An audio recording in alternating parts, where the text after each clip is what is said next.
My childhood was very violent. It was very emotionally, it was very physically, it was very emotionally violent.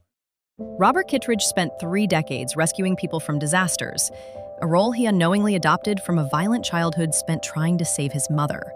But when the rescuer finally realized he couldn't save anyone else, he embarked on a radical journey to save himself. Now he guides others to find the answers that lie within. My childhood was trying to rescue my mom. But then I went on to go into a service that I was there rescuing people for 30 years. Why do you think you chose wildland fire? That's a pretty extreme profession to go into. Society is all about homogenization. How do we make everybody look the same, fit the same? Anytime we try to belong and fit in a box, something of ourselves has to be sacrificed. You encounter somebody who is in their conditioning, they're on the hamster wheel. How do you interact with someone like that? Human design answered almost every question I'd been searching for my entire life. Also shows you where you have taken in what's called conditioning. That conditioning is what takes us away from our true self, our true us. Yeah, I've got a teaching, and I'll send you guys a link to it. It's called the 7 Levels of Awareness. It's just all we're doing is ascending these levels of awareness. Most people, it's survival, right? Fight or flight. How do I survive today?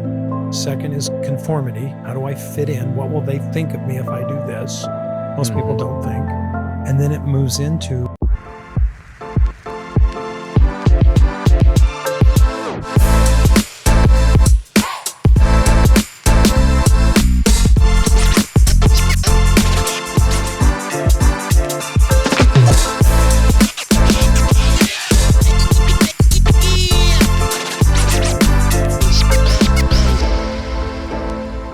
Welcome back to the COS Business Podcast, the #1 podcast in Colorado.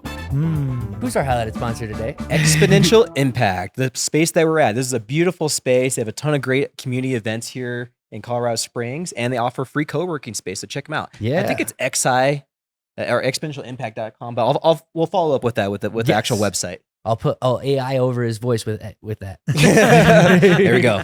All right, so today we have an amazing guest, someone who's been on the show before, someone who is really involved in the community and who just has a great heart. And we got Robert Kittridge on the episode today with Focus Point Solution. How's it going, man? Life is good right now. It's just really good. Yeah. Yeah, I like that. Yeah, Yeah. I would say the same thing. Yeah. So what makes it so good?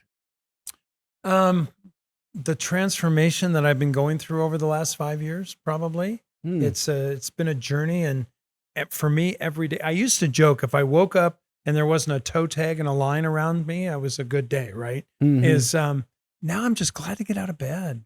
It's just, if I don't do anything, just being in the world right now feels so beautiful. A toe tag, meaning a dead person. Like a dead person. That was my way to make a joke of, yeah. Because some people don't get that privilege, right?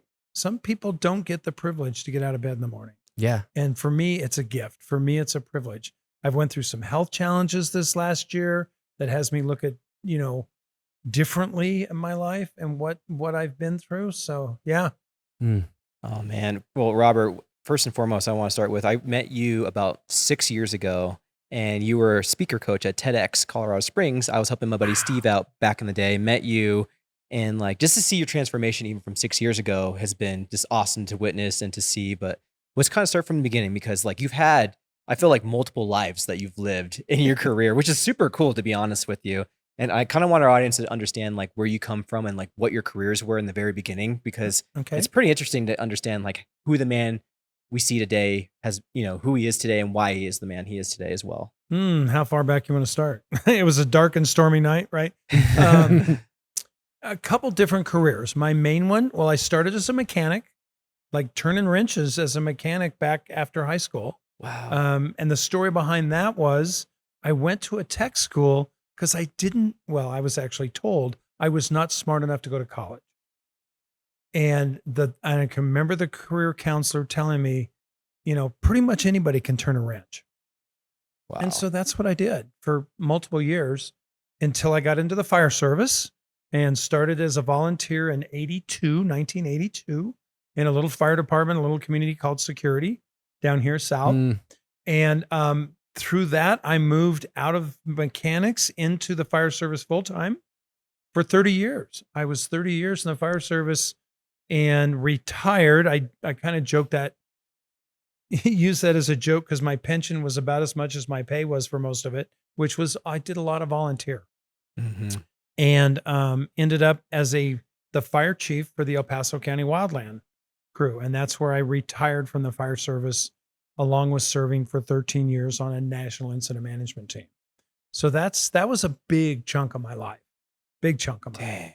Hayman Fire during that time as well? Hayman Fire was during that time. Waldo Canyon was during that that's time. right. Yeah. Did that retire you? Because you retired around the time of Waldo and like Black Forest Fire, correct? Well, yes. So I had stepped away from the county crew before those, but I was still on an incident management team. So like we spent 30 days in New Orleans during Katrina. Our team was on the ground day 2. So it wasn't just wildland fire, it was all hazard. We were an all hazard team. But then shortly after that, and part of this is my knowing that I've learned to grow, is I know when enough's enough. And I know we're going to talk on human design in here, but that's part of my design, is knowing when enough is enough. And I didn't know that for a while. Let me rephrase it. I knew that, I just didn't listen to my body for a while. So I stayed in things I probably should not have stayed in as long as I did. And the fire service, it was time for me to go. It really was time for me. And it was a hard decision. I love the people, and that's what I missed the most, was the people in that domain. Yeah, that makes a lot of sense to me. I think that it's super hard on your body. I can only imagine wildland fire, like, trudging up mountains, especially with all that equipment on, and it's super hot, obviously, and like it's so unpredictable. Like what we learned as a community from Waldo Canyon was like written in like the history books on how like wildfires can just jump canyons like it did, and it's just insane. Well, look at our state right now, right? Look at the western slope, what's going on. The town of Meeker right now is totally surrounded by fire. And, the nice part about it is when I made the shift from on the ground, because that is a young man's sport, right? That is just a young man's sport. When I made that shift over to an incident management team, I went into what's called overhead, which is I was a liaison officer for the team. So I was the go-between the team and the community. So a lot of my small business work, a lot of that has come from that work in working with small businesses and communities in times of disaster. And it really taught me a lot how to deal with that. Unpack that some more. What do you mean? Like, I mean, obviously you come to people when they're in crisis mode, they like lose their business. They might have already lost their house, or it might be both, right? And like understanding and fitting yourself into crisis management like that can be like a really hard skill to learn, especially when you're under stress. So unpack that some more. Yeah. So I used to joke about, firefighters aren't called to a party when it's going well, right? Yeah. I mean, and that was just our life, right? So what my job was, I called it a referee. That's how I looked at it. My job was to bridge the gap between the incident management team coming in to handle the incident, take control, whatever that is, and the community that sometimes didn't want to give up control and had lost things and had all that. So it was being able to create a bridge between the two communities for a common goal. And I used to joke about, I wish they would have given me sometimes a striped shirt and a whistle, because it did feel like a referee sometimes, because both sides had their agendas, both sides had their outcomes, and many times they didn't match. And that was kind of my role on that incident management team. Oh, brutal, man. I feel like, when you're dealing with situations like that, and me coming from the event industry, like I feel like sometimes it takes something out of you, it takes something away from you a little bit, even though it's like you're sacrificing a lot of your time and effort and emotions for this, tragedy that's going on. It like takes a little bit out of you every single time a disaster happens. Is that true? I think about the same time Waldo, just before that, was a High Park fire in Fort Collins, which is at the time was the largest fire in the state, lost fire before Waldo. And some of our team members were actually losing houses. They lived in Fort Collins in that area. So to be there and feel and watch the fire go across the side and know that their house was gone and they had no opportunity to be there. I mean, I get goosebumps just when I feel that. Same thing with Katrina. there was a part of Katrina and what I did that I felt so useless and so instrumental. It was just an amazing experience, but it took me almost 90 days afterwards to get home and recover from that. It was the letdown of every day, go until you fall into your bunk. It was an interesting way. And you're right, it does take something out of you because I care and I gave I didn't just show up for work. I was there for a great outcome. That was my desire. We're going to take a quick break to thank our sponsors. Envirolon is your go-to for transforming outdoor spaces with beautiful, water-efficient, artificial turf and landscapes. Whether you're upgrading your yard or a commercial space in Arizona or Colorado, check them out at envirolon.net. That's ENVIROLAWN.net. Reveal Med Spa. Look and feel your best at Reveal Med Spas. With personalized plans that deliver real results, radiant skin, restored confidence, and natural rejuvenation. At Reveal Med Spa, we see you more than just aesthetic and wellness treatments. We provide a safe, judgment-free space where you feel valued, heard, and supported. Visit revealmedspas.com. I think it is literally just that too. We'll just double check. Book your next session at revealmedspas.com. That's revealmedspas.com. Home Day. Buying a home shouldn't be overwhelming. Home Day empowers you to save on your mortgage by putting you in control of the process. Lower your cost and take the next step towards home ownership with ease. Visit gethomeday.com today. Fast Signs. From banners to vehicle wraps, Fast Signs delivers custom visual solutions to help your business stand out. Their team ensures your message is clear, bold, and effective. Get your signage needed handled at fastsigns.com. That's fastsigns.com. Epic Eyewear. Stylish, affordable, and designed for adventure, Epic Eyewear has the sunglass and eyewear you need to see life more clearly. From the mountains to the beach, protect your eyes with high-quality frames and lenses. Check out their collection at epiceyewear.com. And by the way, Andrew, we do have a special discount, COSBP15 for 15% off, I believe. Cars Helping Charities. Turn your unused cars into a meaningful contribution with Cars Helping Charities. They make it easy to donate your vehicle to support local causes. One of the local charities that we like to support on behalf of Cars Helping Charities, actually, and part of their sponsorship is Mattersville. And check them out too. They're awesome. They are a tiny house community for veterans suffering with PTSD. They have a property out in Yoder, Colorado, and then they also have one in Sedalia, Colorado as well. Donate today and make a difference. Visit carshelpingcharities.org. That's carshelpingcharities.org. Dream Accounting Solutions. Take the stress out of managing your books with Dream Accounting Solutions. They provide reliable expert accounting services tailored to small businesses. Simplify your finances at dreamaccountingsolutions.com. That's dreamaccountingsolutions.com. Exponential Impact. Exponential Impact is driving innovation and entrepreneurial success in Colorado Springs. Supporting startups with mentorship, funding, and community resources, they help businesses grow and thrive. Learn more about their impact at exponentialimpact.com. That's exponentialimpact.com. And now let's get back to the show.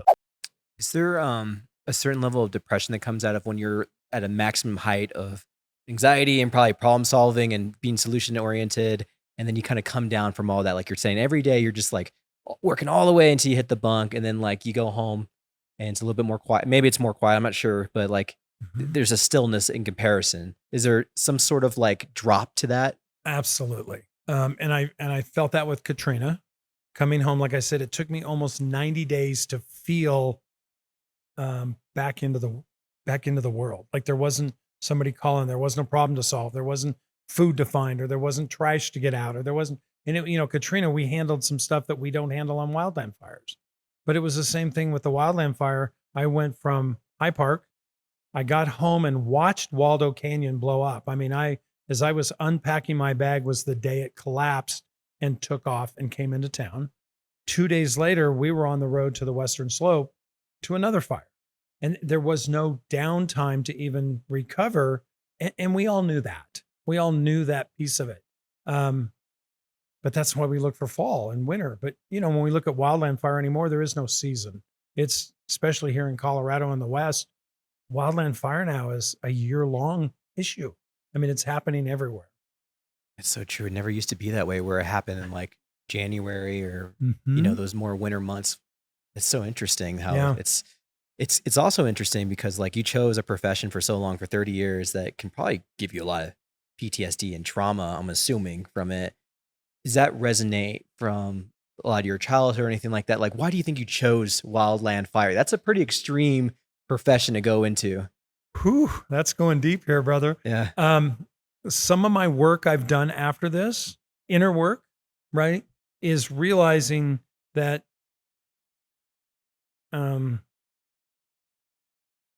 so my childhood was very violent. It was very emotionally, it was very physically, it was very emotionally violent. My stepfather was a Vietnam veteran, undiagnosed PTSD at the time, right? This was in the 60s and 70s.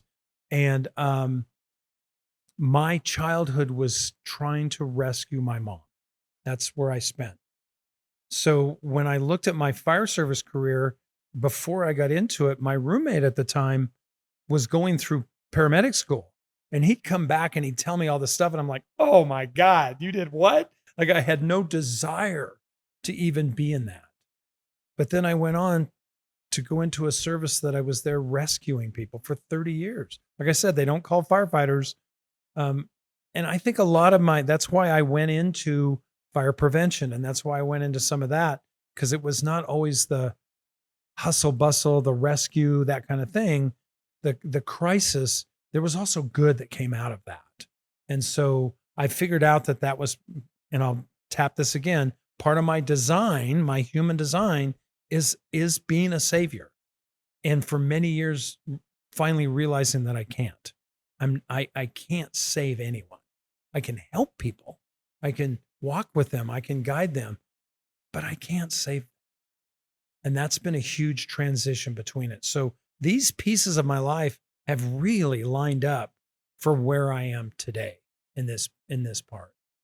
Man, I mean, I think that's a recurring theme on the show of people with really big hearts and who have really big open hearts is oftentimes they do that, especially when they're younger and they're trying to save people because they love people and they see the greatness in people and they want to be able to save them. And it's like such an important thing, but it also comes with the other side of that sort of like people exploit them for having a big heart. And like a lot of those people, either they find themselves whether they go down a path of being jaded because of being hurt so much and being, stabbed in the back so hard because of people who take advantage of that.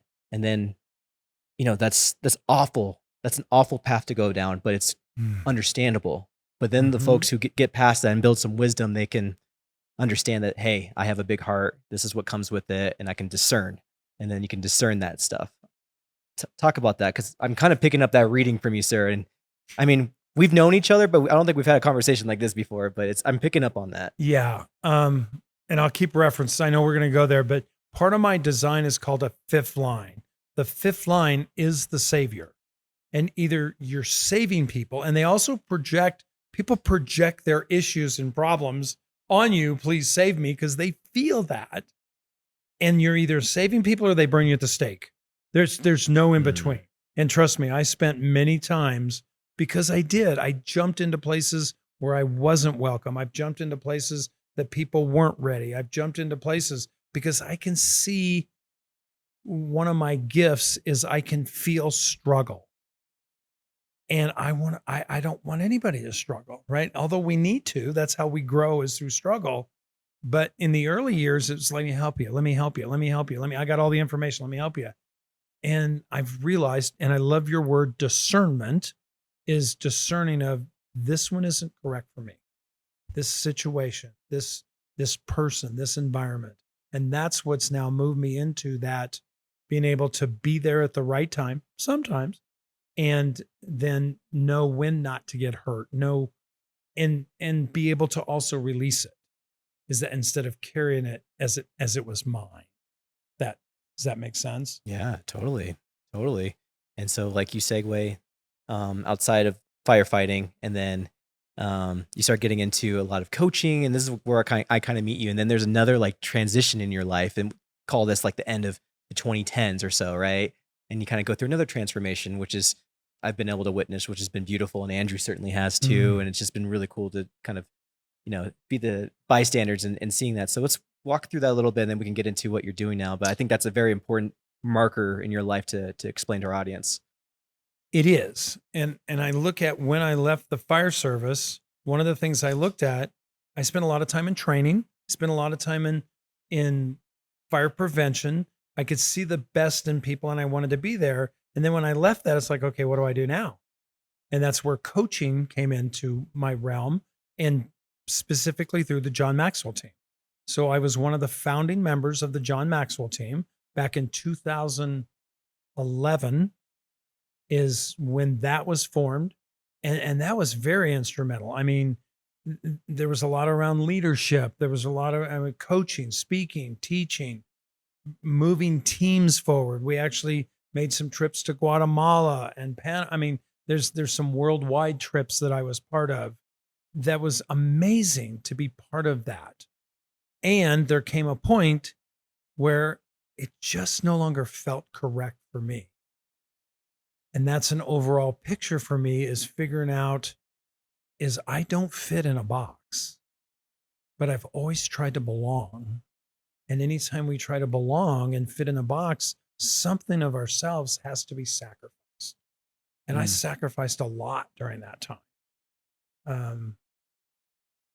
And again, I love that piece of my life. I met some of the best friends in my life. I was impacting countries and organizations at that time. And then it came to a point like, okay, it's just, there's the favorite phrase is, this no longer fits. Mm-hmm.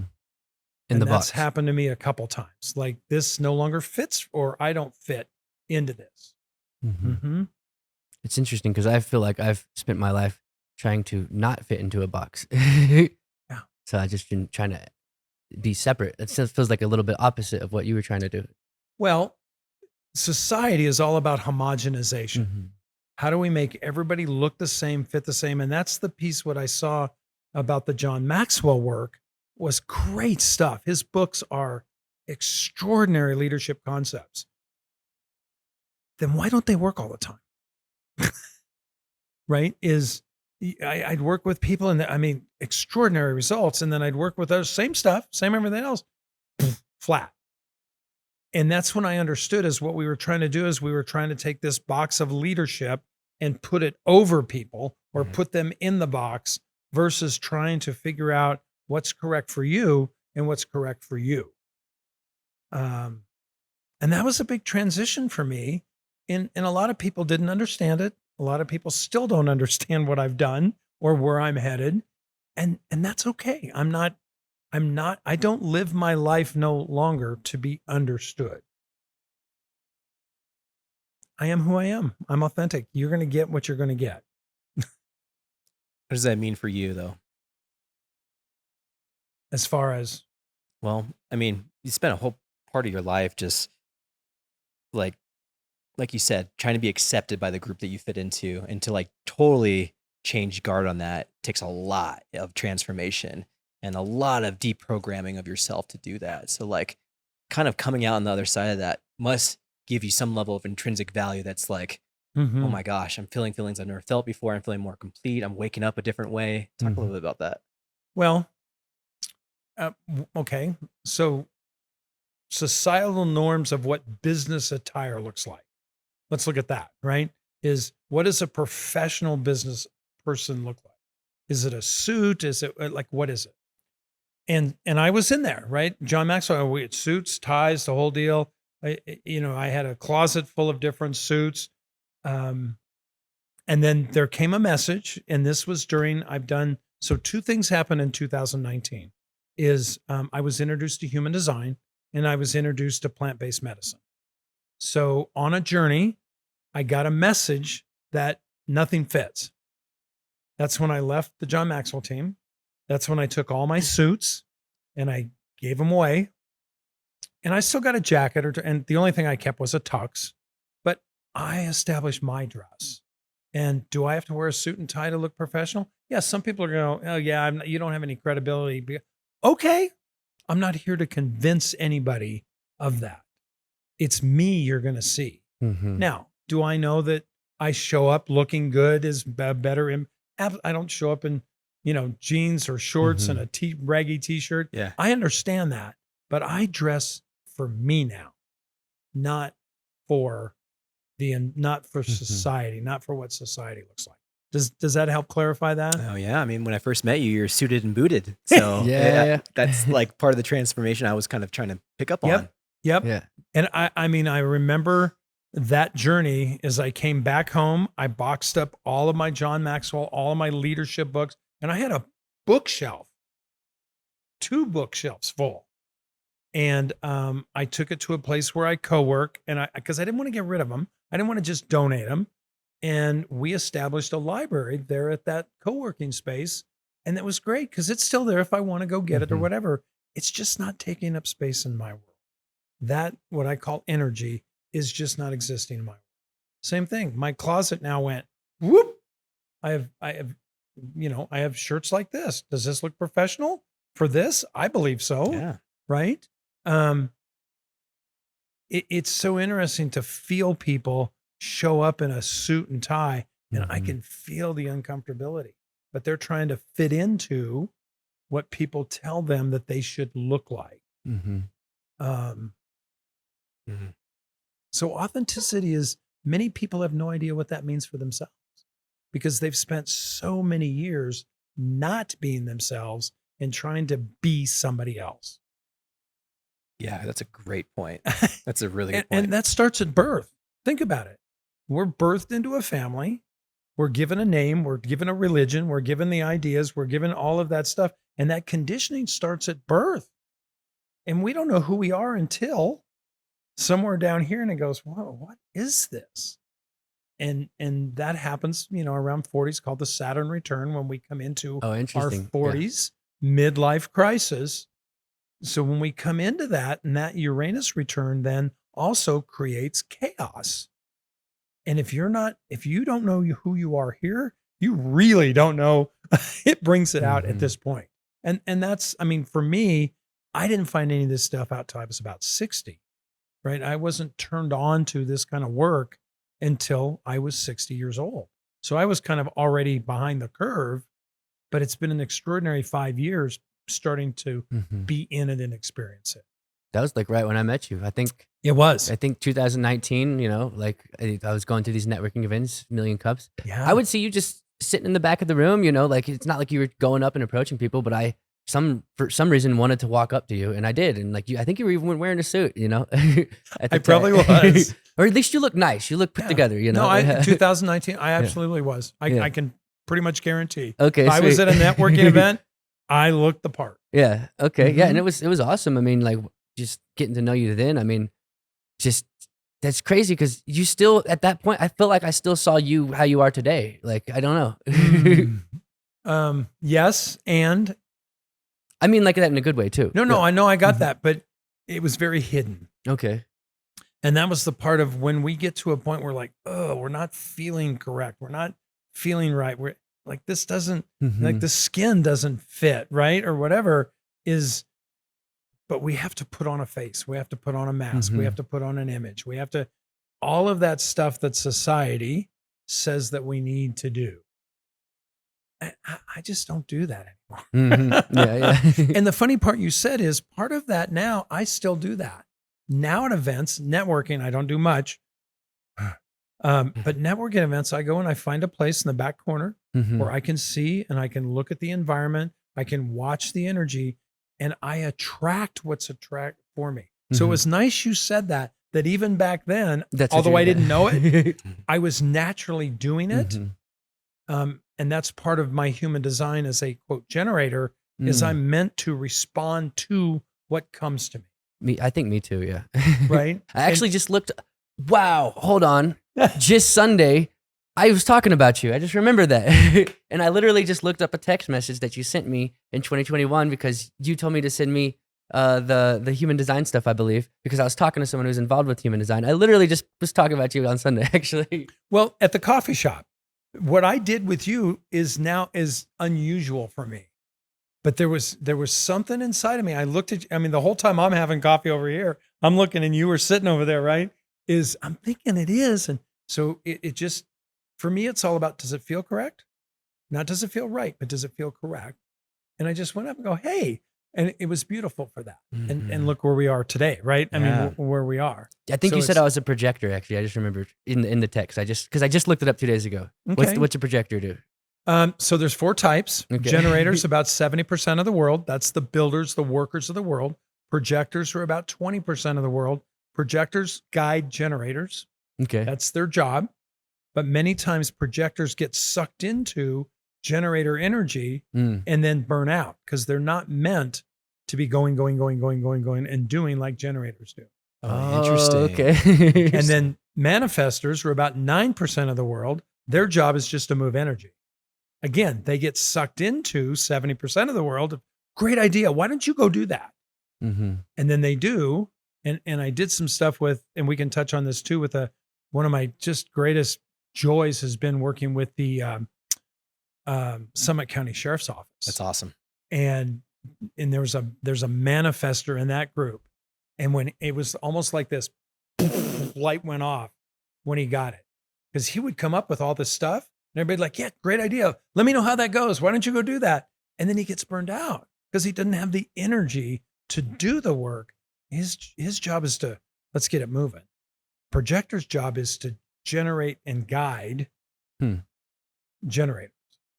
That's interesting because my behaviors probably reflect more generation, I think, because I think I'm generating a lot. Yeah. Yeah. And that's typical. Okay. That's typical. I do Not burn good- out. I do burn out after I generate too much, though, really fast. Yeah. And not good or bad, but that could lead to health issues Mm, as you get older. We can only do that for so long. okay. Yeah.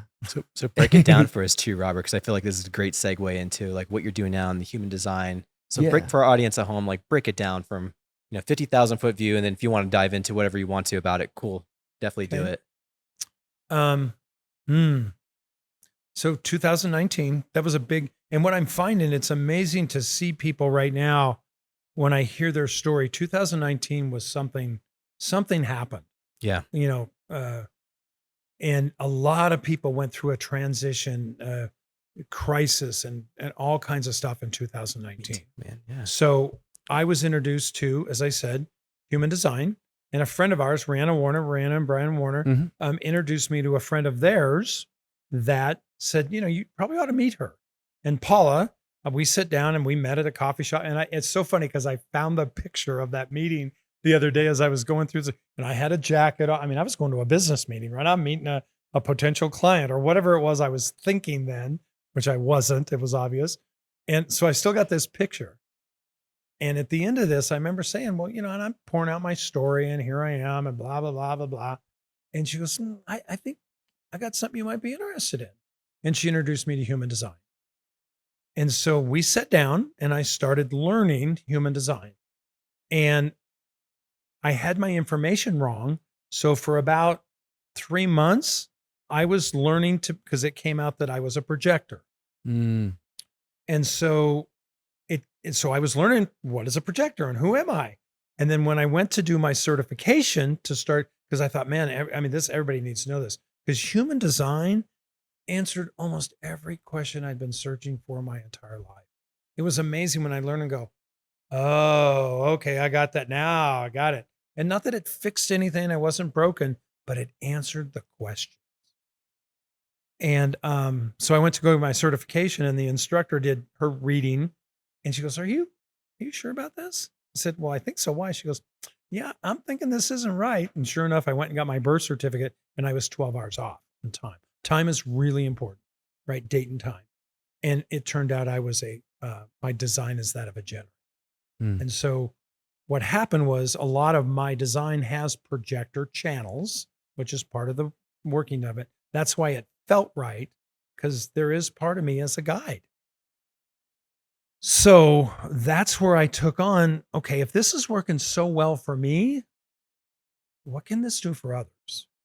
And that's where the last 5 years have really been a hermit time for me. I have went underground. I mean, most of you know, I have not been to events. I've not been out because I've been deep inside. And that's where the healing happens. That's where the inquiry happens. Most everybody's looking for answers out here. The answer's inside, right? I think one of my favorite books says the kingdom lies within, right? We just don't want to go look at it. And So that was the transition to Focus Point Solution, starting that as a company to coach and guide people on their journey. And then here this last year, after a health challenge, it was almost like a plug got unplugged, that my creativity has just, I've launched a couple programs. I've got a platform now that I'm working at launching and like that. So that's where I am today. We'd like to take a quick break and thank our sponsors. Junkin' Hall. Need to clear out clutter fast? Junkin' Hall is Colorado Springs' go-to for same-day junk removal. With the eco-friendly service and a 5-star team you can trust. Visit junkinhall.com to schedule your free estimate today. That's JUNKNHAUL.com. Pioneer Rodeo. The Pioneer Rodeo is back August 15th through the 17th at Norris Penrose Event Center with 2 nights of rodeo and wild demolition derby finales. Tickets go on sale June 1st. Details at pioneerrodeo.com. Bolton Co. Executive Coaching. Up feels better than stuck. You know that. But in this market, how do you get unstuck and get ahead as an executive? Our guy JB is an executive coach at Bolton Co. Coaching, where he believes you don't have to change who you are. You just need an injection of effectiveness and a proven competitive edge roadmap for your way up. Head to boltonco.net. That's boltonco.net. ProLift Garage Doors.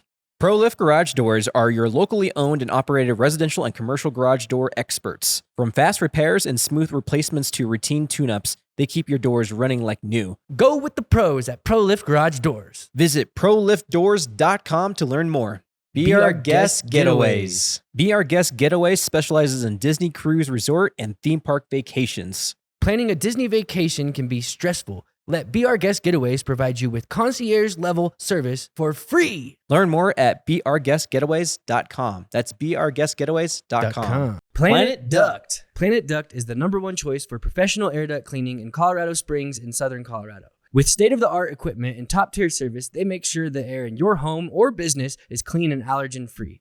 Breathe easier with Planet Duct. Learn more at planetduct.com. Awesome Home Services. Awesome Home Services delivers top-notch HVAC solutions for your home. Whether you need heating, cooling, or system maintenance, they ensure your comfort year-round. Visit awesomeservice.com for your HVAC needs. That's awesomeservice.com. Proud American Electrical and Solar.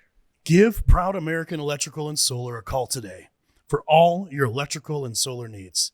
They are locally owned and operated business right here in Colorado Springs. If you're looking for information on solar, this is the company you will want to call. Check out their website at proudamericansolar.com. Use promo code COSBusiness for a 5% discount today. Pinnacle Advanced Primary Care. Pinnacle Advanced Primary Care offers affordable, accessible healthcare with a focus on you. They provide exceptional primary care without the hassle of insurance barriers. Experience a patient-centered approach. Learn more at pinnacleapc.com. And now let's get back to the show. Man, well, I'm sure as you go introspective for 5 years, there's a lot of dragons to slay. I mean, I'm sure it's like essentially like for people who are learning more about this is like kind of internal therapy, right? For 5 years straight, right? Is that kind of what I'm getting and trust me, I've done my years of therapy too, right? I mean, Okay. the trauma and everything that I've had, I've done my years of therapy. It just never really did that much for me. Mm. I still had everything. So at the same time I was introduced to human design in 2019, the same time, a friend of, I think so she was the one that helped with TEDx Colorado Springs too, is she introduced me to plant-based medicine. And for a year, I call it journeying. I went deep for a year, almost every month. And there was some traumatic, there was some stuff, but it cleared the board. I mean, it really allowed me to bring stuff up and go, wow. Yeah, okay. And let go of it. That therapy didn't do. Mm. So that's the piece of that inner workings of now. And the question is now, what do I do with it? Right? Because it's not usual. I don't call myself a coach because I don't like the word, because everybody and their brother right now, and no dissing anybody, is everybody and their brother's a coach of something. And so for We've talked me- about that on this podcast. right. You know, I'm a coach of this. I'm a financial coach. I'm a this coach. Is I call myself a guide of resonance and rhythm. So if you think about it, we all operate in our own rhythm. And we all have our own resonance, our own vibration. But most of us have no idea what it is. We have no idea what it is. And we don't know how to say no, a lot of people, to those people that are telling us what to do, who to be, how to think, what to say, all that kind of stuff. And we're out of rhythm. We're out of our resonance. And that's what I do, is help people guide them to find their unique rhythm and resonance. Man, With focus point. I'm going to pause real quick. I got to turn these lights back on behind us, the blue lights. yeah. So unpack that even more about like when you get your first client and you're going through this system, you don't have to go through any specifics, but like how you work them through that system, because I think it's super, super interesting. And even like the plant-based medicine, I think that's something that's on the rise in the US, probably globally at this point too. But talk about all those things as you're kind of sorting it out and getting into this next phase. Well, one of the things I saw as a coach, right? My coach training is the same thing, is here's the program, here's the stuff, drop the person in and have them fit the program. And not all coaching programs, but typically what I do is I look at you and we start with human design. Everything I do has a foundation of human design. It is our mechanics. And the beauty of it is it shows you how you're created, whole, complete, and perfect in every way. In my world, in the image of, right? We're created in the image of God, source, spirit, whatever you want to label it. The beauty of that is it also shows you where you have taken in what's called conditioning. That conditioning is what takes us away from our true self, our true us. Now, that starts at birth. And even now they're showing there is generational conditioning. I mean, we pass down trauma from generations, right? I love the book, It Didn't Start With You, or It Didn't Start With Us, I think is one of them, right? Is what we've inherited is extraordinary. And that's been some of my work, looking at which I didn't know my parents really. I didn't know my grandparents. I never knew my family. But now as I start to look at it, it's like, oh yeah, okay, I get it. I mean, I'm so much like my real father, and I didn't meet him until I was 16. And I met him like 4 times before he died. Wow. But I look at who I am, who I quote have acted like. It was like he was in my life almost every day. I have an almost very similar story. It's striking crazy. Yeah. And so the beauty of that, there's nothing wrong with that. My question is, and the way I address is your life right now effective? That's the first question. What's not fitting? What's not working in your life? And society says, oh, well, that's bad. No, it's not bad. It's not good. I've suspended the thought of good and bad because that brings judgment, which I believe we're not born with judgment. Mm-hmm. We're taught to judge. What I've done is flip that to go, is it effective or ineffective? Is what you're doing, if you're repeating the same, I just did a call last night, Monday night, about the spiral of the path of life, how things keep coming back to us.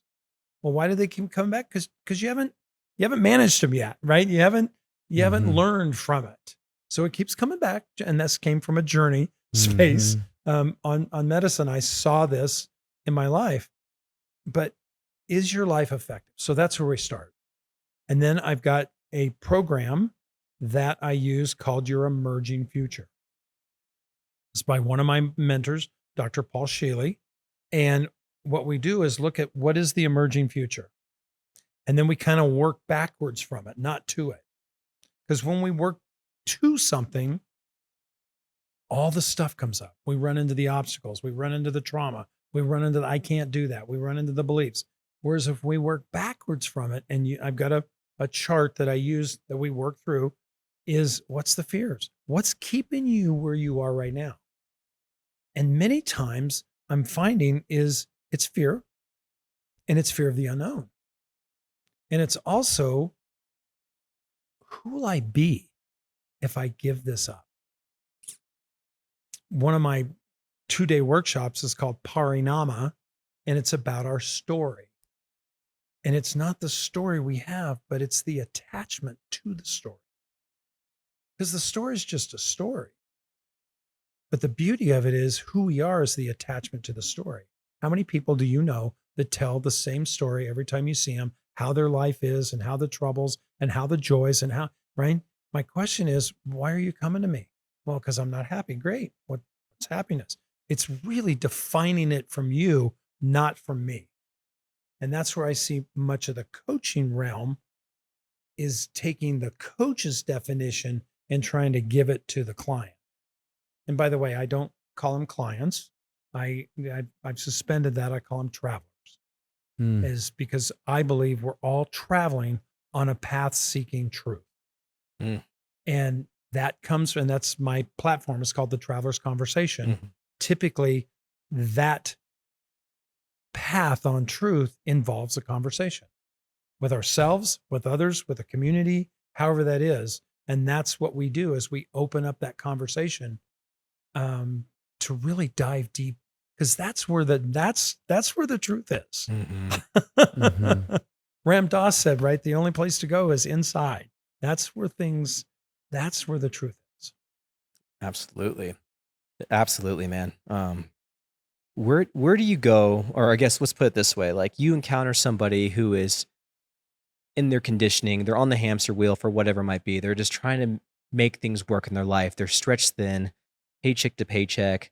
They run into you at a coffee shop. They're not even searching. They're not even identifying themselves travelers seeking the truth. They just are conditioned and just one little carrot at a time, just trying to make things work. They're frustrated and they come to you and they've never heard about any of this. Like, how do you interact with someone like that who's like completely different spectrum and they're completely quote unquote plugged in to the system, if you will, and they encounter you for the first time?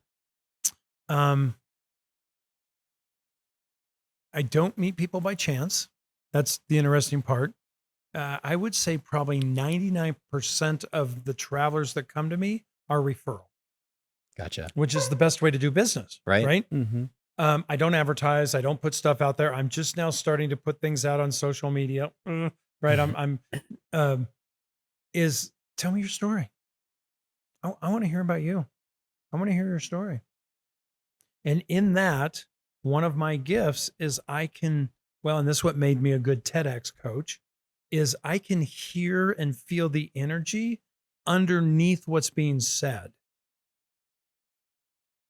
And if it feels correct, I call them out on it. I mean, sometimes it's not correct, but I still call them out because that's what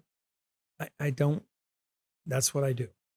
So does that answer your question? Yeah. I mean, one of the examples was that I did TEDx Breckenridge also. So I did Manitou Springs, Colorado Springs, and Breckenridge. And there was a speaker. Oh God, this gal had a message. It was just beautiful. And we were doing a speakers get together, kind of like what we did with Colorado Springs, a mastermind. And she's doing her speech. And she gets to this point. She goes, I'm just a girl and I didn't hear anything after that. But it was like, something stabbed me. And afterwards I went up and I said, may I ask you something? She goes, yeah. And I said, what truth aren't you speaking? She, like, what do you mean? I said, I don't know. Are you saying everything that you want to say in this speech? And all of a sudden she looks at me and her eyes watered and tears and she went to the bathroom. She came back and she goes, how did you know? I don't know. Am I right? And then her deal was, well, people in the audience that will be here haven't heard this whole story, and I'm worried about upsetting them. And I was just real frank. I said, then don't speak. Because if you're going to be fully self-expressed, which is what I really desire for people to be, is fully self-expressed, then don't get on that stage. Because anytime we're pulling back that self-expression, we are pulling back our authenticity and our truth. And yes, sometimes you need to do that, sometimes that, but it's how do you do it? It's finding a way to do, and that's a lot of the work I do with some of the travelers is, what are you holding on to? What are you not speaking? What do you want to say that you never got to say? Do you think that level of quote unquote intuition that you have, do you think that's like born and it's something you've always had as a natural gift or talent? Or do you think that you've worked it through and it's been kind of one of those skills that you've developed over the years of all your experience? Or is it a combination of both? Yes. That's the beauty of human design is if I were to go to your car, whatever car you drive, and I were to open the glove box, there's probably an owner's manual. And it tells you everything about that car, how it runs, what gas you're supposed to put in it, everything. Well, we have that, but we aren't given that. And that's what human design does. And then I can go, okay, let's look at this. Let's look at this. For me, this was something that I learned that as a child, my sense of intuition was off the charts and it was squashed. My sense of knowing in school, I barely made it through high school. That's what I told you, right? I had a guidance counselor tell me that, you're just not smart enough to go to college. You're not. And he's right. I wasn't smart enough by their book, but I knew the answers. I can't tell you how many times I would do something, give them the answer and get said, well, can you show your work? No. Is it right? Of course, I got in trouble and went to, right. And I remember the one teacher I really did that to. And I said, is this me showing my work? Is it to prove that you've taught me right? I mean, and this was, I was a young child, right? You're just trying to figure out. I was just trying to figure it out. Was the answer right? Yes. But that wasn't accepted. So that's one of my, it's like, I know stuff. You call it intuition, I don't know, whatever you call it. But the problem is because of my design, I have what's called an open throat. The beauty of today is I'm sitting with you two beautiful gentlemen that have opened up the channels for me to speak, is I'm not meant to speak. And so being able to be in the aura and being able to be in the energy of you guys somehow have allowed that. That comes through human design. And that's where I can look at that and say, okay, now, does it fit? And it's amazing how many people will go, yeah, but I've been told that that's not possible, or I've been told that that's rude, or I've been told, okay. Do you want to change that? Do you want to transform that? Do you actually want to be self-expressed? Yeah, great. Let's work on that. And I say work. That's another thing I've changed. I either dance or play. I don't work on anything. Is because I never got to play when I was a kid. So let's play with this. It's not that big a deal. It sounds Does that answer your question? Yeah, no, it definitely does. I think it's a great way to answer it. And I think it's so interesting. Like when you're so suppressed as a child, it comes out in some way in your adulthood, no matter what. And you're talking about I didn't get that when I was a kid. And it's trying to get at you in any which way. Like you need to play, you need to experience your curiosities and just that's who you are, And so I can only imagine when you're coming back around to this and you can kind of reconcile the programming that is obvious of this world of follow the book, do your work this way, show it, and this is how you do something, or you follow this path of college or whatever. And I just feel like so much of that is starting to change in the world, and you're kind of on that path just as the world is kind of being like, you know what, you don't need to go to school for this. In fact, it's kind of a scam because you're paying all this money, and what are you really going to get out of it for this type of degree or whatever? It's all kind of show its holes a little bit. Yeah, it is.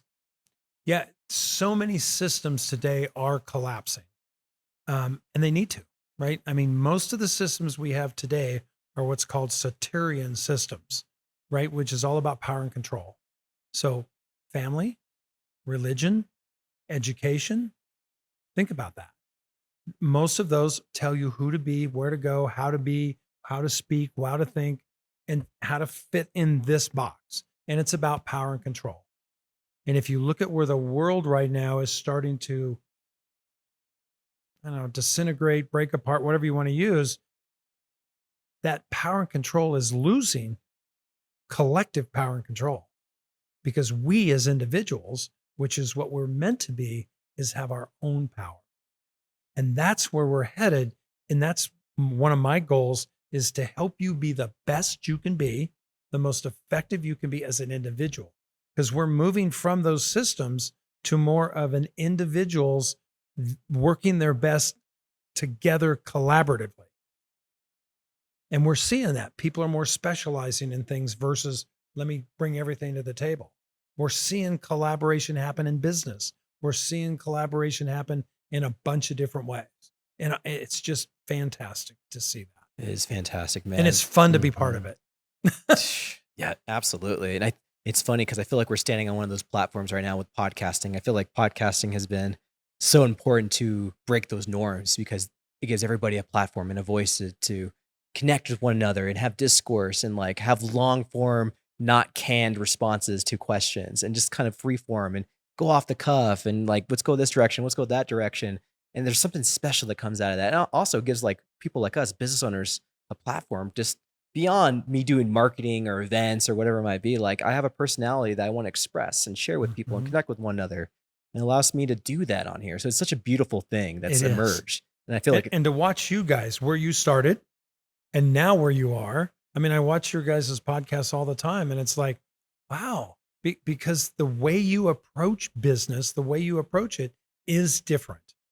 The questions you ask, the way you're asking me is different from some podcasts I've been is, well, tell me all about you. I don't respond to that well because I'm meant to respond. And the way you're asking me questions works well for me. That's why you're getting what you're getting because it's for sure. It's picking up and pulling this stuff the correct way. So how's the weather? It's great, right? Yeah. Yeah. The hardest question, I guess, is how you doing? Because I have a hard time sometimes going, because for me, it's about feeling, which is taking me 5 years. My first 3 years in learning human design was first learning that I could feel, like to even what it was. Because most of my childhood and as a firefighter at the time, I'm glad to see that's changing, is you weren't encouraged to feel, let alone talk about your feelings, right? We'd see some of the most glorious, yuckiest stuff back in the day, and you went back, put your rig back to work, and then went to bed. Right? And that today, that's changing. And I'm so glad there is now communities around this to be able to share that. Same thing with business owners. We see that with entrepreneurs. They're so afraid of sharing, or they're so afraid of saying they're having an issue, or I need help. They'd rather struggle because that's what entrepreneurship is the struggle. No, it's not. Find the people that'll support you in community to help you be successful. That's my idea of entrepreneurship. Love it. And there's strength in that, right? There's strength in asking for help or like shedding a tear for something that's beautiful as a man, especially because we're talking about as men here, like men have a culture narrative to be strong and not express themselves. And you could do it in a way that, at least for me personally, like I do it in a way that I feel like there's a lot of strength for me to like express myself, to do the things that I do, or, whatever it might be emotionally to the people I care about who are in my circle. It's so important to me. I have to do that unless I'm just bottling it up. And what's that going to do? It's going to come out some way, right? You get at it or it gets at you. It's that simple to me. Well, my generation wasn't taught that. I mean, my generation, you didn't show your feelings. You didn't, and that's been tough. I still have an issue crying. I mean, and a friend of mine is working, he's putting a great group together to work on healthy masculine, to break these cycles. But the story behind that, when I was a teenager, I used to be shipped to Lyman, Colorado. I don't know if you know where that is. It's out eastern Plains, Colorado. My great uncle was do we need to? No, you're good. Go ahead. Go for it. So I was shipped to Lyman, Colorado to, quote, straighten me out. That was why I was shipped there. My uncle was a auctioneer and a rancher. And I hated that time. But I look at where I am today, all of those values, all of that I was being taught, very hardly being taught, right? And not sitting down, but learning through life. I mean, the first thing was I was given a calf and said, this is your responsibility. If it dies, it's on you. Oh, what? I'm a city boy. I don't know anything about calves or feeding them or doing anything. But when my uncle died, he was a big man in that county, in that town. And the funeral was huge. And I'm sitting in the front with the family and I'm crying. I'm 13, somewhere in there, 13, 14. And his son comes over in the middle of service, pulls me out of the pew, takes me to the back of the church, and lectures me how men don't cry. And I'm right? It's coming, but that put a plug in it. Mm-hmm. I love it. I just did what's called a rage ritual with another friend of mine, a somatic healer, and this was men and women raging in the woods. It was extraordinary because I was first like, I'm not mad. I don't have anything to rage about. I'm not mad. And her deal was, what if it's not about rage, but getting in touch with the emotion of it? And I was like, oh, that's a whole different deal. It was extraordinary to watch these women rage and have them hold space for us because men are not used to that. And they're not used to healthy rage coming from a man without destroying things, without being violent, without that kind of thing. It was an amazing situation. It was an amazing afternoon. Yeah, we all walked away from there transformed. The last 5 years have been, it's hard to describe what the last 5 years have been. Try to for us.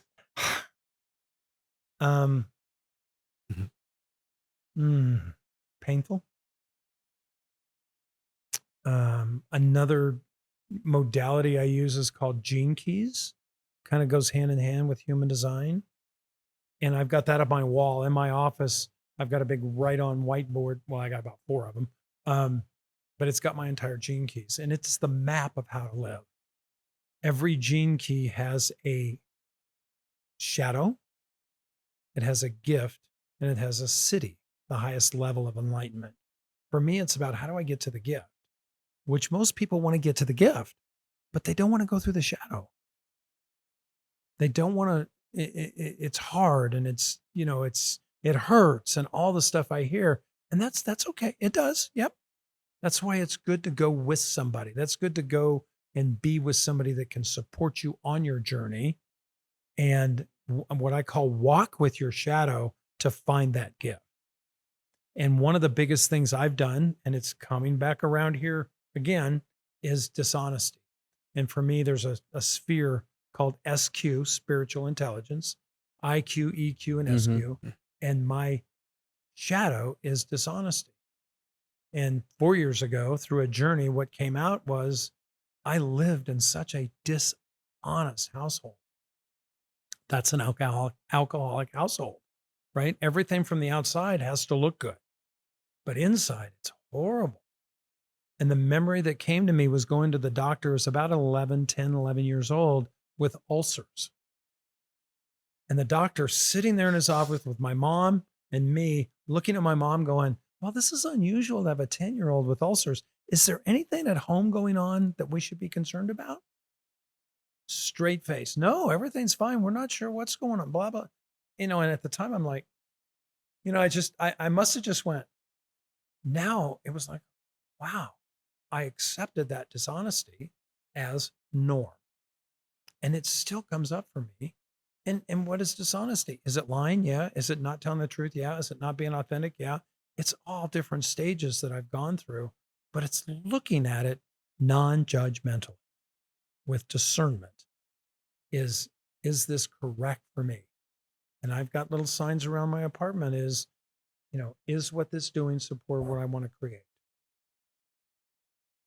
Was it hard to deprogram from that level of conditioning for that long? And I mean, you've told so many stories about like going to the doctor and having ulcers, or like going behind the barn and being told men don't cry. I mean, at a certain point, that's like you said, it's conditioned, and it's like almost like it's like hardlined in you. It's really hard to shed from that. Talk about that. Yeah, and that's why I want to hear your story. I mean, I can look at the design. I can say, okay, tell me your story. And it was amazing. 2 weeks ago, 3 weeks ago, I don't remember. I had somebody doing what I called an overview. I don't do a reading. I do an overview. I spend an hour and I go through and just high level. And at the end of it, I mean, she was in tears, and I'm like, well, okay, what did I say? Right? What's wrong? Right? And she goes, in an hour, you have dug out more stuff than 10 years of therapy has. Because even though the therapy was bringing stuff out, she was still hiding things. And I was bringing it out, not to fix it, not to anything else, but just bringing it into the light, right? Carl Jung said, until we make the unconscious conscious, it'll rule our life, and we call it fate. And that's what 98% of what we do is from the other than conscious, unconscious mind. I call it other than conscious mind. But yeah. Man, that's so powerful. And I feel like a lot of people don't understand that all this ties into business, because what's going on internally will always affect business. I mean, especially when you own a business, because it's your baby. It's an extension of you, right? So it seeps into all your efforts that you're doing, whether you try to cover it up or not, build a brand over it or whatever it might be. Like, it's going to come out. People are going to notice. We're human beings at the end of the day. Like, we're made to connect with one another, and people like you, I mean, can acknowledge it a lot quicker than others. But like, even people who don't have a much powerful tool, like the powerful tools that you have, they can see it too. And it's just like, it's so important. You're right. And I feel like when you look at you, you can see like that happiness come from you. Like when I ran into the coffee shop, I'm like, oh man, like what's going on? Like he is like a shining light, and you always have been a shining light, but it was different this time. What you see today is authentic. I'm happy. And I joke, but I say today, I know what heaven feels like, because that's what I feel I'm living. Now, I still got to pay my bills. I still got to get money. I still got to put groceries in the right. I still got to be in relationships, but I've been through hell. And most of that I created with help of others. Today, I get to create my life, or co-create my life with Source, to be able to do that, because I understand the system. I understand the mechanics. And that's the beauty of it, is I just bring it back to mechanics. So can I share a little bit of that? Yeah. So in human design, there's 9 energy centers, chakras, but they're not chakras, they're energy centers. And one of them is a heart. The heart is about willpower, material world, and self-worth. It's not about love, as chakras kind of talk about, right? Love is in the G center, but the heart is about self-worth. Okay, got that? Yeah. Only 30% of the world has a defined heart. And if it's defined, that means a consistency in that center, whatever that center is. So think about it. 70% of the world is walking around, have no idea their value. So now I get to be an entrepreneur. And I sit down and I've got this thing and go, what should I charge? What should I price? What should I? And I can't tell you the times I've worked with people, and we've done the logic. We've done this. What's your cost? What's your stuff? What's all that? Or, you know what? What's it feel like? Well, here's what I think I should charge. Great. Let's do that. Nobody will pay that. I mean, it's amazing where all of a sudden this self-worth comes into it. So that's one of the biggest systems that I work with entrepreneurs, is that undefined heart, to figure out self-worth. The beauty is, if you have that, you get to make it up. You get to decide what that is. You get to create it. I have a defined heart. I had to find my worth, versus somebody with a undefined heart gets to create their worth. And there's a whole power in that. Well, we're all 1 in 8 billion, and there's demand and scarcity. There's value and scarcity. So we're all valuable. We are. Yeah, one of my favorite phrases for somebody with an undefined heart, first and foremost, is you're perfect. And that's an automatic, like I get this, right? Because what have we been taught? What have we been told? And this is where what I do is I take what society says and we pull it apart. We dissect. That piece of perfection society has taken and made who we are and what we do, and compressed it into one thing. We aren't what we do. We're just not. Man. We are perfect. We are a reflection of, created in the image of. And I'm not religious, I'm spiritual, but that piece of it means that you are created perfectly. And one of the things I run into with working with folks is finding that conditioning, right? Finding it, tweezering it out. And this doesn't happen overnight, right? I mean, some of this stuff, like you said, it's deep seated. I mean, it's from childhood. And the beauty of it is when it happens, then it's like life change. It's just life transfer. And that brings me sad.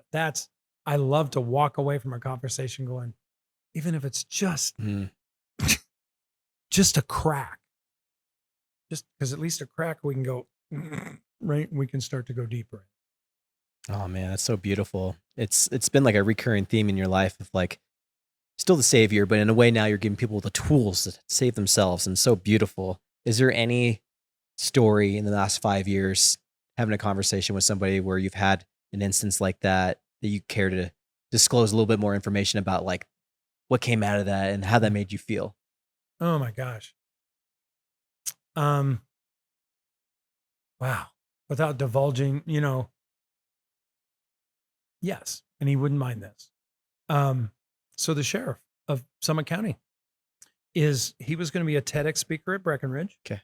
I was assigned his coach because we both had emergency management backgrounds. So the coordinators thought they would be a great thing. We went through a speech, and the organizers looked at the speech, and it was right at re-election time. And they felt that it was more a election, but it was about the program they had in Summit County, which is amazing around mental health responses and like that. And I remember the call. He called me. He said, I saw the text, right? Can you talk? I'm like, yeah, I knew.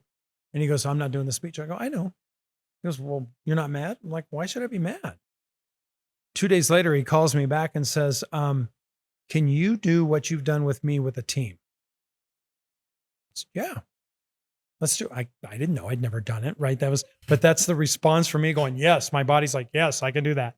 And we went in and did a thing. It was called a HARA, a day-long thing for their command staff. So he's a go-getter. He is a doer. He is let's get it done, and we're going to get it done at all costs. It doesn't matter who I step on. It doesn't matter right? And so I remember the session that we were working with the team, and mostly generators, manifesting generators, one manifester and one projector. And about halfway through the morning, maybe it was in the afternoon, he's like, Robert, can I jump in here? I'm like, absolutely. And he jumped up and he walked over to one of the commanders and he looked at him and he goes, I'm sorry. I'm like, he apologized to the commander because a projector needs time. A projector needs to be recognized. A projector needs to be invited to do so. I mean, we were going through that piece of it. And what he goes is, here's what I want and do it now. And he, the guy would do it. A couple weeks later, he called me, the sheriff, and he goes, I just my wife has a message for you. I'm like, oh. He goes, she wants to know what you did with her husband. I'm like, can you say more? Yeah. And he would take all this stuff from the day and then take it home. So that's just one of the, I walk away going, and we still work together today. They now have a contract. They've believed so much in what we're doing up there that they bought, we call it a bucket of coaching sessions, where anybody that's taken this program can schedule a coaching session with me to walk through stuff.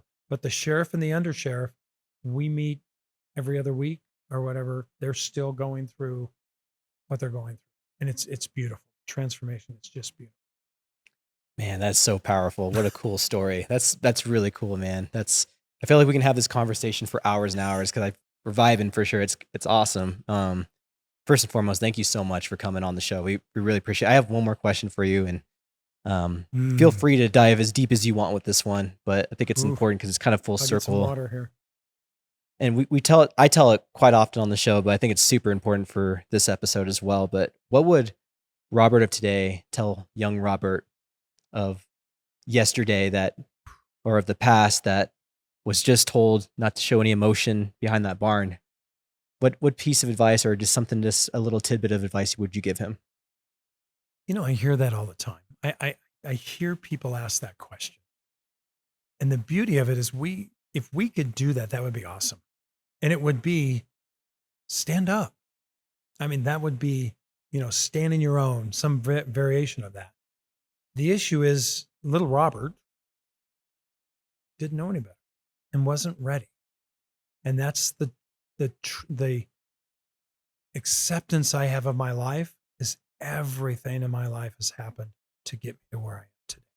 So if I were to go back and change something, who knows where I would be today, right? That's that butterfly effect, right? Is I don't think I'd change a thing, because every part of mine, good, bad, violent, hurtful, joyous, everything has now contributed to the man that's sitting in front of you here today.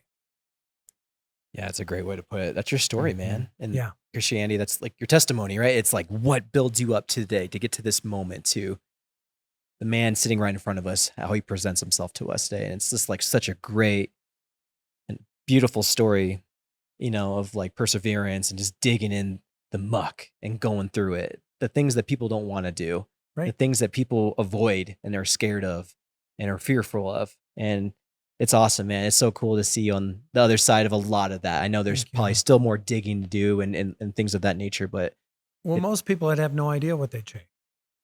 I mean, they don't, because they don't. I mean, it's because I ask people that as we get it. I've asked people that, but I also know it's kind of a useless question, because we can't go back and change the past. It's happened.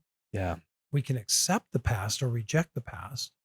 What I love to do is just accept it and know that it was here for a purpose. Yeah. My favorite phrasing is the universe will support us. If you're going down that path, it's going to support you. It's going down that path, it's going to support you. The question is, are you on your correct path for that? It won't take care of you, but it's going to support you. How many people do you know that keeps going down the spiral? Because they keep going down the spiral. And law of polarity says I can go up the spiral too. Yeah, you can go up the spiral. So you can spiral up. I never thought about that. Yeah, I've got That's a awesome. teaching, and I'll send you guys a link to it. It's called the 7 levels of awareness. It's just all we're doing is ascending these levels of awareness. Most people, it's survival, right? Fight or flight. How do I survive today? Second is conformity. How do I fit in? What will they think of me if I do this? Most people don't think. And then it moves into self-awareness and up the ladder. Oh man. Well, this has been such an awesome conversation. Robert, that's your camera right there. Where can we find you, man? You can find me at Focus Point Solution, www.focuspointsolution.com, or my email is robert@focuspointsolution.com. Awesome. Well, this has been another wonderful episode. So happy to have you back. It's been too long. I so love today. This was absolute, and I said, this has been the absolute alignment of everything I've been doing here. This tonight is just another piece in this that is perfect. So thank you. It's in more alignment than you even know. So I love it. All right. This has been the COS Business Podcast, and we'll see you guys on the next one.